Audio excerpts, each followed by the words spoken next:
दिया है उस पर हम इंप्लीमेंटेशन भी करेंगे। 14 अगस्त 1946 की घटना किसी को याद है? ये इस देश में ऐसी घटनाएं हैं कि जिसे भुलाया नहीं जा सकता, जिसको इग्नोर भी नहीं किया जा सकता। 14 अगस्त 1946 को इस देश में मुस्लिम लीग के नेताओं ने कहा था डायरेक्ट एक्शन। डायरेक्ट एक्शन का मतलब यह था कि हम कोई मांग संविधान के माध्यम से तुमसे नहीं मांगेंगे, हम सीधे सड़क पे उतरेंगे। और इस देश में पता नहीं, लोग आज तो गूगल का ज़माना है, इंफॉर्मेशन का फ्लो है, कम्युनिकेशन इतना है, इंफॉर्मेशन इतनी है कि आपके पास किसी सोर्स की कमी नहीं है। 14 अगस्त 1946 को यूनाइटेड बंगाल का चीफ मिनिस्टर था सोहरावर्दी। उस सोहरावर्दी ने, देखिए कि जो उस वक्त भी लोग थे जिनको बार बार ये कहा जाता है कि हम एक थे, हमने सारी लड़ाई आज़ादी की एक साथ लड़ी, इस बड़े झूठ को मैं फ्रॉड ही कहता हूं। सोहरावर्दी यूनाइटेड बंगाल का चीफ मिनिस्टर था। उसने अपनी जो लोकल पुलिस थी, स्टेट पुलिस थी, उसको 3 दिन की छुट्टी पे भेजा। सारे डॉक्यूमेंट अवेलेबल हैं, और कोई डॉक्यूमेंट, मैं बार बार आरएसएस का नाम इसलिए लेता हूं कि इस देश में ये एक फैशन हो गया है कि जैसे ही कोई आप तथ्य को कहें तो आपको कॉर्नर करने के लिए इसे आरएसएस का बता दो। कोई ये राइट विंगर है, ये एंटी मुसलमान है, भाई इसलिए झूठी बातें कह रहा है। गूगल के दौर में कुछ छुपाया नहीं जा सकता, और नहीं छुप रहा, इसीलिए लोग जल्दी जल्दी अंदर जा रहे हैं। जो पहला डायरेक्ट एक्शन हुआ, सोहरावर्दी ने अपने राज्य की पुलिस को 3 दिन की छुट्टी दी और सड़कों पे हिंदुओं का सामूहिक कत्लेआम हुआ। उसकी तस्वीरें आप देखेंगे तो आज का समाज डर जाएगा। खूब खुल्लम खुल्ला, ये मैं इसलिए डेट बता रहा हूं, 14 अगस्त 1946 को भारत में पहला डायरेक्ट एक्शन हुआ मुस्लिम लीग के कहने से, जिसमें हजारों लाखों हिंदू मारे गए।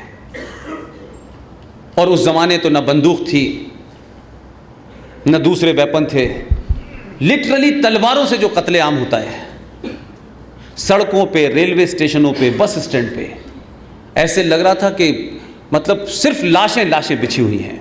वो तस्वीरें सब अवेलेबल हैं, और अगर आपको नहीं मिल रही हैं तो कलकत्ता चले जाइए, बड़ी लाइब्रेरी है, वहां सब कुछ मौजूद है, पूरे अखबार भरे हुए हैं, सब लिखा हुआ है। लेकिन हमने उसको पढ़ना ही नहीं चाहा। मात्र 1 साल के अंदर 14 अगस्त 1946 में यह घटना घटती है, और 14 अगस्त 1947 को पाकिस्तान बन जाता है। हम किस गलतफहमी के शिकार हैं? बंगाल 2 हिस्सों में टूट जाता है, लेकिन हमने उस तमाम सारी चीजों को लोगों को नहीं बताया। इसी तरीके से पंजाब के अंदर और जो कश्मीर का पूरा बॉर्डर है, वहां से लोग आना शुरू हो गए थे कि अब हालात खराब होने वाले हैं। तो जो समझदार मुसलमान थे वो आ गए।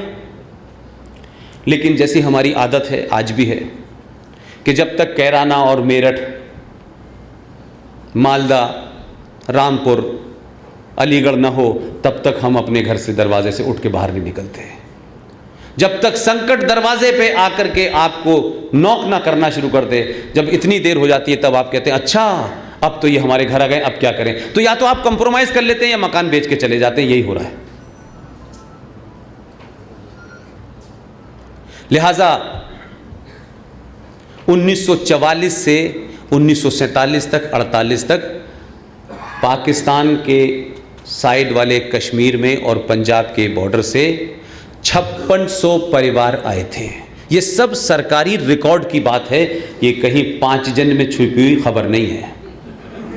कोई आरोप नहीं लगा सकता है, इसलिए तथ्यों पे, हिस्टोरिकल, उसको हमेशा टेम्पर मत कीजिएगा। मेरे फेवर में जाए या मेरे खिलाफ जाए, क्योंकि आज की जनरेशन के पास अगर हम कुछ भी गलत कहेंगे, डॉट बराबर भी गलत कहेंगे, तो जिस जनरेशन को आप लोग कहते हैं कि ये युवा जनरेशन है, ये मोबाइल में लगी रहती है, ये पिज़्ज़ा खाती है, ये मोमोज खाती है, इनको, वही जनरेशन सबसे बड़ी राष्ट्रवादी है। उसके अंदर के राष्ट्रवाद को समझने की कोशिश कीजिए। अगर कुछ लोग ये समझते हैं कि राष्ट्रवाद का नाम है कि जोर से भारत माता की जय कह जाने से राष्ट्र मजबूत होगा, नहीं होगा। वो चुपके से 35 हटाने की मुहिम से होगा, वो चिल्लाने से नहीं होगा। तथ्यों पे बात कीजिए, जमीनी सच्चाई को समझ के आगे बढ़िए। चिल्लाने से कुछ नहीं होना। तो हुआ क्या कि आपने 44 के बाद जो 5600 परिवार आए थे, यानी उस वक्त के नेता जो अपने आप को कहते हैं अरे क्या बड़े लीडर थे भाई, क्या कद्दावर लीडर थे, लेकिन उन लीडरों की मक्कारी हमने नहीं सुनी कि वो जो 5600 परिवार आए थे उसमें डोगरा थे, उसमें सिख थे, उसमें गुप्ता जी भी थे, उसमें हिंदू भी थे, उसमें बौद्ध भी थे। खालिस वो 5600 परिवार शुद्ध रूप से हिंदू था, उसमें से एक भी मुसलमान नहीं था। 5600 परिवार, उनके कट डेट आज आप कहते हैं। आप उस वक्त के उस दौर में जब भारत में अफरा तफरी का माहौल था, तब भी लोगों की निगाहें उस गिद्ध और चील जैसी लगी हुई थी कि हमारा कौन है और पराया कौन है, ये हिंदू है, ये मुसलमान है। और उस वक्त हमारी पूरी राष्ट्रीय लीडरशिप भाई भाई हिंदू मुस्लिम के नारे लगा लगा करके सिर्फ एक तरफा इस देश में सेकुलरिज्म को मजबूत कर रही थी। वो 44 में आए हुए लोग जो कश्मीर में आकर के कश्मीर के बॉर्डर पर रहने लगे, आपने इसलिए 44 की डेट रखी कि वो जो आर्टिकल 35 था उसमें ये पहला प्रोविजन था कि राज्य की सरकार को इस बात की इजाजत मिलती है इस आर्टिकल से कि वो तय करेगी कि जम्मू कश्मीर में किसको नागरिकता दी जाए, किसको न दी जाए। तो वो जो 5600 परिवार थे वो 47-48 तक बेचारे आ चुके थे, उनको कैसे इस परिधि से बाहर रखा जाए। तो उन्होंने कहा कि इसके इंप्लीमेंटेशन की डेट जो आपने 14 मई 1954 को भारत के संविधान में शामिल किए, हम इसको 44 से लागू करेंगे ताकि 44 के बाहर वालों को हम बाहर कर दें। दुनिया का सबसे बड़ा लोकतंत्र, इस लोकतंत्र के नाम पे छोटी छोटी बात पे लोग डेमोक्रेसी पे सवाल करते हैं। अब तो डेमोक्रेसी के नाम पे इस देश के तोड़ने वाले जो हैं अल्लाह का नाम लेके कहते हैं कि इंशाल्लाह इंशाल्लाह हम तोड़ेंगे। ये ऐसी इस देश में आज़ादी है। उन लोगों ने आज तक हर भारत के उस आदमी को शर्मसार होना चाहिए था और होना चाहिए